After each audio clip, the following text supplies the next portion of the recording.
Pessoal, tudo bem? Vamos então dar continuidade aos nossos estudos e hoje a gente vai trabalhar, ainda dentro do Segundo Reinado, a crise desse período, os fatores que levaram à queda da monarquia no Brasil. Vamos lá? Bom, então, o que a gente vai destacar aqui? Quais foram os motivos que contribuíram para a crise do Segundo Reinado? Todos esses motivos nós vamos chamar de questões, ok? Cada uma das questões teve um peso para a queda da monarquia, pois foi retirando do imperador apoio de importantes setores da sociedade brasileira, também incluindo aí a elite econômica, os militares, a Igreja Católica. Então a gente vai trabalhar cada um deles. Primeiro é a questão religiosa. A questão religiosa foi aí uma desavença envolvendo o imperador e a Igreja Católica, que terminou com a retirada do apoio que a Igreja Católica dava à monarquia do Brasil. Depois a gente trabalhará a questão abolicionista, como que a abolição da escravidão pela princesa Isabel, assunto que a gente trabalhou nos slides anteriores, contribuiu também para o fim da monarquia. A questão republicana, como que o crescimento, a expansão das ideias republicanas vão encontrar respaldo na sociedade brasileira, e isso, obviamente, vai levar ao fim da monarquia. E, por último, a gente trabalhará a questão militar, ou seja, os militares retirando o apoio à monarquia brasileira, e isso também pesando para o fim do regime monárquico. Bom, começando então com a questão religiosa, tá certo? Para explicar essa questão, a gente vai voltar um pouquinho lá no primeiro reinado, na Constituição de 1824, quando Dom Pedro I ele vai tornar o Brasil, ele vai decretar que o Brasil era um país católico, ou seja, o Brasil tinha uma religião definida e era a religião católica, ok? Juntamente com isso, ele vai criar o padroado. O que foi o padroado? O padroado ele determinava a subordinação da Igreja Católica no Brasil ao Estado brasileiro.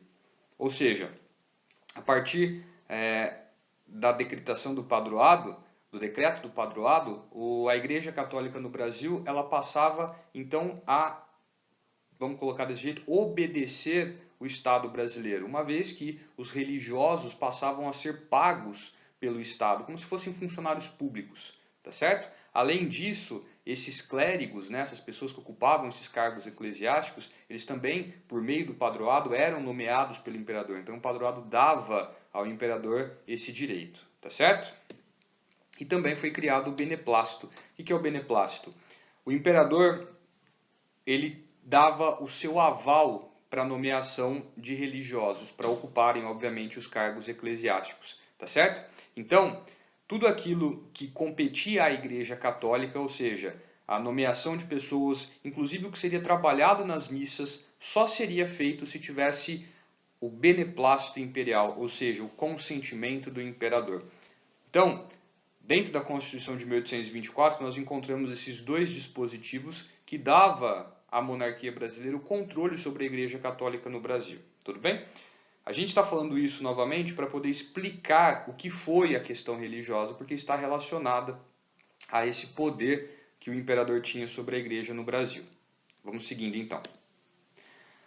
Lá na Europa, acontece uma desavença entre a monarquia, entre a Igreja Católica e a maçonaria, tá certo? Só explicando aqui, a maçonaria, ela é uma ordem secreta, tá? Formada aí por homens, ela existe desde aí do século XVIII, que se tem conhecimento, apesar da maçonaria ela remontar às suas origens desde o Egito Antigo, mas enfim, como ordem secreta com esse nome, ela surgiu aí por volta do século XVIII, e desde então ela foi atraindo principalmente os burgueses na Europa que queriam um ambiente seguro para poderem tratar de seus assuntos e interesses políticos. Por quê? Porque, sendo uma ordem secreta, o ingresso na maçonaria e a organização das reuniões ela é feita a portas fechadas, e todo o processo de ingresso, ou seja, quem vai ingressar, ele é investigado pelos membros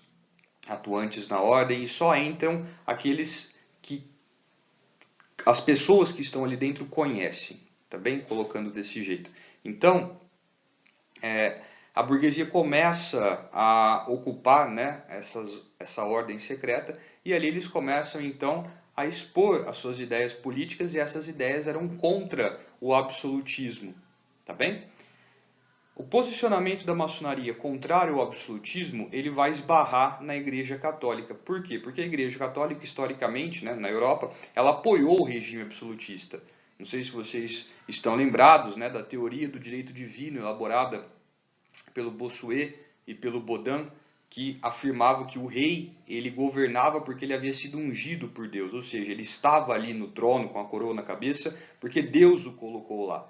Então, ir contra o rei seria a mesma coisa que ir contra a vontade de Deus. Quem elaborou isso foram religiosos, né, da Igreja Católica. Então a maçonaria vai associar o absolutismo à força dada a ele pela Igreja Católica, e isso vai levar a um embate ideológico entre essa instituição, a maçonaria, e a Igreja Católica no continente europeu. Tá. Então aqui a gente apresentou duas coisas. Primeiro, a Constituição brasileira e a subordinação da Igreja ao Estado brasileiro, e o embate ideológico entre maçonaria e Igreja Católica na Europa. O que isso tem a ver com o Brasil e com a questão religiosa? Vamos descobrir. Muito bem. Então, neste parágrafo apareceu aquilo que eu comentei com vocês, né, sobre a acusação feita pela maçonaria à Igreja Católica de sustentar e apoiar o absolutismo, tá bem? E por conta disso, né, por conta deste embate, o Papa, à época, vai emitir dois documentos, uma bula e uma encíclica, tá certo? A encíclica, ela é um documento onde o Papa se manifesta sobre algum assunto. E nesse caso, a encíclica Quanta Cura, neste caso, né, na encíclica Quanta Cura, o Papa vai se manifestar contrário à maçonaria, tá certo? E depois ele vai emitir uma bula, tá? Uma bula papal, a bula Syllabus Errorum. O que é a bula? A bula é um documento que tem poder de lei eclesiástica, ou seja, é uma lei que vale para a Igreja Católica. E nessa bula, o Papa ele determinava que todos os religiosos, isso a nível mundial, que pertenciam à maçonaria, que não mais frequentassem essa ordem secreta, e proibia os maçons de frequentarem as missas. Por que isso se transforma em um problema, pessoal? Porque Dom Pedro II era um maçom. Então imaginem vocês a situação. A Igreja Católica no Brasil não poderia mais permitir a entrada de maçons nas missas. Ou seja, o próprio imperador do Brasil, que era católico, afinal o Brasil, que nem a gente colocou lá atrás, era um país católico, não mais poderia frequentar as missas. Olha que situação complicada. Ok? Então, o que acontece? Como o imperador tinha o poder de determinar, por meio do beneplácito, que a gente viu lá atrás, o que a Igreja Católica poderia e não poderia fazer no Brasil, quando o Papa emite a bula e a encíclica, ele determina que essas ordens do Papa não fossem seguidas pela Igreja Católica no Brasil, ou seja, ele rejeita essas determinações do Papa. Tá certo? Aí tem uma charge que foi divulgada na época, né, onde você tem o Papa empurrando um prato com um macarrão, que é um prato típico italiano, né, onde está escrito Syllabus, que era o nome da bula, e aí você tem o imperador sentado do outro lado, empurrando um outro prato ao Papa, onde está escrito Constituição de 1824. Então está aí esse embate entre os dois. Ok? Bom, como que acontece o rompimento entre a Igreja Católica e o Estado brasileiro e o imperador? Ocorre um evento organizado pela maçonaria no Rio de Janeiro. Neste evento participam os religiosos que faziam parte da maçonaria, afinal, o imperador havia determinado que a bula e a encíclica não seriam seguidas aqui no Brasil. Porém, um religioso brasileiro, o bispo de Olinda, ele resolve acatar as ordens do Papa e automaticamente desobedecer às ordens do imperador. Ou seja, ele acata a bula e a encíclica e pune os religiosos da diocese dele que haviam participado desse evento no Rio de Janeiro. Qual que é o resultado? Dom Pedro II determina a prisão do bispo de Olinda. Tá certo? Quando ele determina a prisão do bispo de Olinda, isso assinala aí o rompimento entre a Igreja Católica no Brasil e o Estado. Apesar de ainda existir o beneplácito, de ainda existir o padroado, neste momento em que o imperador determina a prisão de um religioso, no caso o bispo de Olinda, isso marca aí o rompimento entre os dois e configura o que a gente chamou de questão religiosa. Tá bem? Vamos seguir. Questão republicana. Vamos lá. Como que as ideias republicanas ganharam espaço no Brasil e, óbvio, isso vai levar ao fim da monarquia e à proclamação da república. Vamos lá. A questão republicana envolve o embate entre dois republicanos. Primeiro, Silva Jardim, que falava que a monarquia deveria ser derrubada por uma revolução social, o que não vai de encontro, né, aos interesses da elite que defendia essas ideias, que não queriam o povo participando da política brasileira, e o Quintino Bocaiúva, que defendia que essa transição entre monarquia e república deveria ser pacífica. Tá bem? Esses republicanos eram influenciados pelo iluminismo, as ideias iluministas que também haviam, no caso, né, influenciado a formação das ordens secretas com a maçonaria que a gente viu lá atrás, que se opunham, inclusive, à monarquia. Então, a gente tem muito dessa influência na questão republicana, tá certo? Quem representavam esses republicanos? As camadas médias urbanas, que possuíam um certo conhecimento político, ou seja, que eram politizadas graças ao processo, ao início do processo de urbanização do Brasil e do melhor e maior acesso à educação nessas cidades.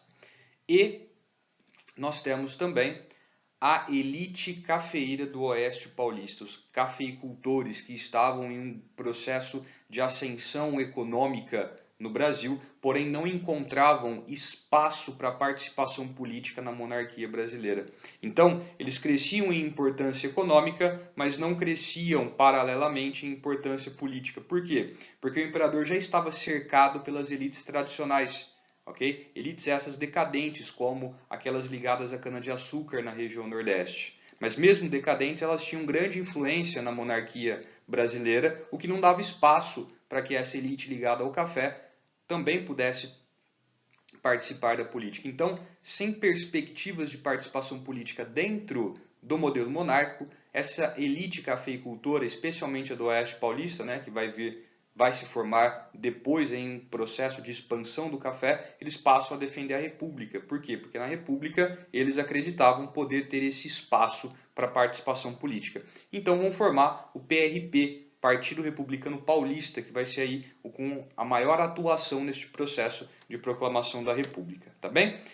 Como essas elites queriam participação política, eles defendiam que o Brasil deveria se formar como uma república federativa. Em um modelo federativo, as províncias são transformadas em estados, né, em unidades administrativas que desfrutam de autonomia política e econômica. Ou seja, se cada estado tivesse essa autonomia política e econômica no modelo federativo, essas elites, que eram muitas vezes regionais, elas teriam uma grande voz, uma grande participação política. Então esse era o interesse dessa elite cafeicultora. Tá bem? Então, tudo isso forma aquilo que nós chamamos de questão republicana, tá certo? Vamos seguindo. Questão abolicionista. Vamos lá? Como que a abolição da escravidão contribuiu para o fim da monarquia?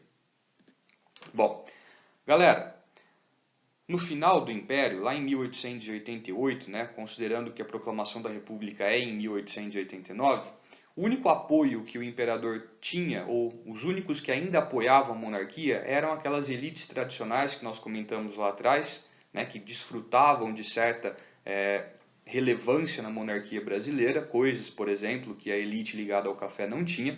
Eles eram os únicos que ainda apoiavam o modelo monárquico. Por quê? Porque eles acreditavam que a manutenção da monarquia significaria a manutenção da escravidão no Brasil, a base histórica do trabalho nas lavouras de cana-de-açúcar. Ok? Pois bem, quando a princesa Isabel, lá atrás, que a gente viu lá naquele outro assunto, né, na abolição da escravatura, assina a Lei Áurea em 1888, no dia 13 de maio, e acaba com a escravidão no Brasil, essa elite ligada à cana-de-açúcar, que apoiava a monarquia porque eles queriam a manutenção da escravidão, deixam de apoiar o imperador.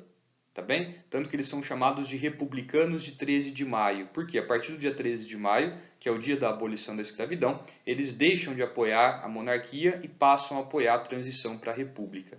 Ok? Ou seja, a questão abolicionista ela remove a última base que a monarquia tinha no Brasil, que era essa elite, apesar de decadente, mas ainda com atuação política, essa elite nordestina ligada à cana-de-açúcar. Tá certo?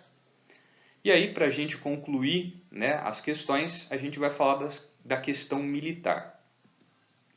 Bom, a questão militar começa com o fim da Guerra do Paraguai. A Guerra do Paraguai termina e os militares brasileiros vitoriosos passam a exigir do imperador Dom Pedro II maior atuação, maior participação política. Tá certo?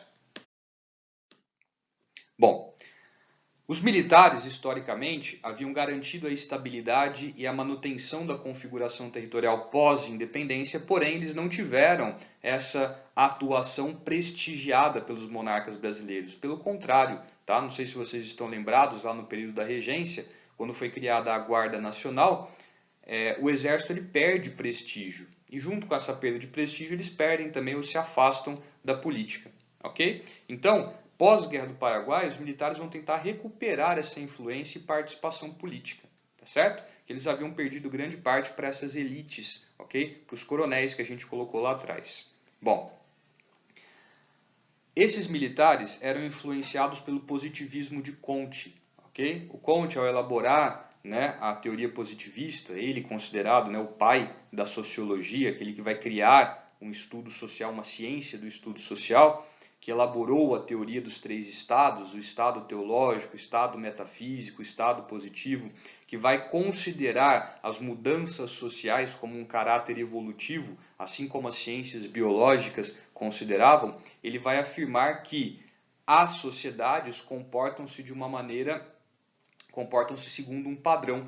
E o que estabelece esse padrão é o uso da razão, tanto que é o que muda de um estado para o outro, né, na teoria dos três estados que forma, né, aquilo que a gente chama de positivismo. Pois bem, os militares gostam dessa ideia, né, de ordem, aquilo que mantém um padrão, afinal isso faz parte da hierarquia militar. Pois bem, os militares eles vão então aderir a essas ideias positivistas, tá bem? Aquela ideia de que a ordem sempre vai levar ao progresso, e eles não viam isso dentro do Brasil no modelo monárquico, ou seja, eles não viam que o modelo monárquico ele mantinha certa ordem econômica, política e social, portanto não teria como a partir disso, né, o Brasil progredir.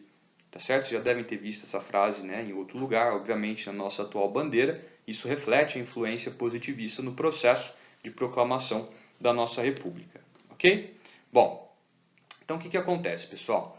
Esses militares não viam, não conseguiam essa participação política, assim como as elites ligadas ao café não conseguiam, então esses dois grupos vão se unir. A burguesia brasileira, que não era tão numerosa, as elites ligadas ao café, especialmente aquelas do oeste paulista, e os militares, se unem por quê? Eles queriam a mesma coisa, participação política.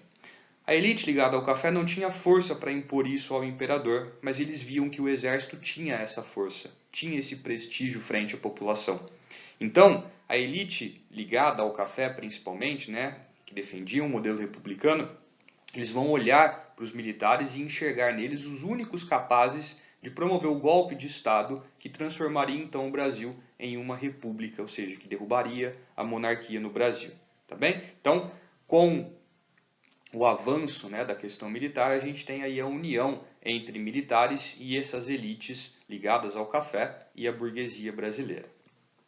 Bom, juntos eles formam o chamado Clube Militar, ok? Esse Clube Militar era uma organização formada essencialmente, principalmente por militares, contrários às ideias monárquicas. Não é um clube do jeito que a gente está acostumado. Clube porque é um conjunto de pessoas que partilham das mesmas ideias, no mesmo sentido do clube da maioridade que a gente comentou lá atrás no fim do período regencial, ok?